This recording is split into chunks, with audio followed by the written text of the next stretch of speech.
زبان پہ قابو رکھے اور اسے اللہ کی یاد سے تر رکھے گا، اس کا دین سلامت رہے گا۔ ایک ذکر ہے زبان کا جو سبحان اللہ و بحمدہ سبحان اللہ العظیم، یہ آدمی 24 گھنٹے نہیں کر سکتا، لیکن اس ذکر سے ایک اور ذکر جنم لیتا ہے جو مطلوب ذکر ہے، وہ ہے اللہ کی یاد۔ ذکرہ کا مطلب یاد کرنا ہوتا ہے، اور یاد کا تعلق زبان سے نہیں دل سے ہے۔ پہلے دل میں یاد آتی پھر زبان پہ ادائیگی ہوتی۔ ابھی آپ سب کو گھر یاد آ رہا ہے،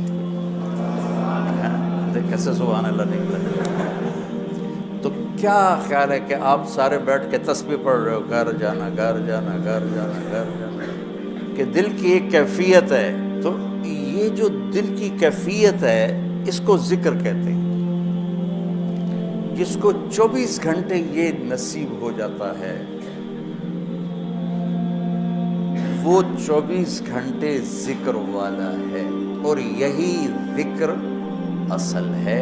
پہنچنے کا ذریعہ ذکر لسانی ہے کہ ہم کثرت سے قرآن کی تلاوت اور اللہ کی حمد و ثنا کو اپنی زبان پہ لائیں، لاتے لاتے لاتے جب دل میں ہر وقت اس کی یاد بس جائے گی، پھر زبان سے کہے بغیر سبحان اللہ کا اجر ملے گا، الحمدللہ کا اجر ملے گا، اللہ اکبر کا اجر ملے گا، لا الہ الا اللہ کا اجر ملے گا، سبحان اللہ و بحمدہ اور سبحان اللہ العظیم کا اجر ملے گا۔ وہاں تک پہنچنے کے لیے یہ الفاظ کلمات ذریعہ اور سبب ہے۔ تو جو اپنی زبان کو بچوں سنبھال لے گا، جو اپنی زبان کو سنبھال لے گا، جو اپنی زبان کو سنبھال لے گا، اس کے رشتے سلامت، اس کا گھر سلامت، اس کا دین سلامت، اس کی دنیا سلامت، اس کا علم سلامت، اس کی ہر شے سلامت رہے گی۔ حضرت لقمان علیہ السلام کا فرمان ہے کہ بیٹا میں چپ رہنے پہ کبھی نہیں پچھتایا، میں جب بھی پچھتایا اپنے بول پہ پچھتایا۔ آپ سب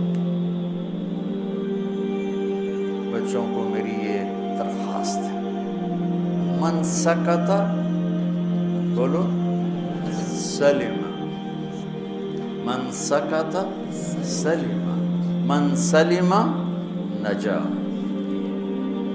جو خاموش رہا سلامتی میں رہا، جو سلامتی میں رہا وہ کامیاب ہو گیا۔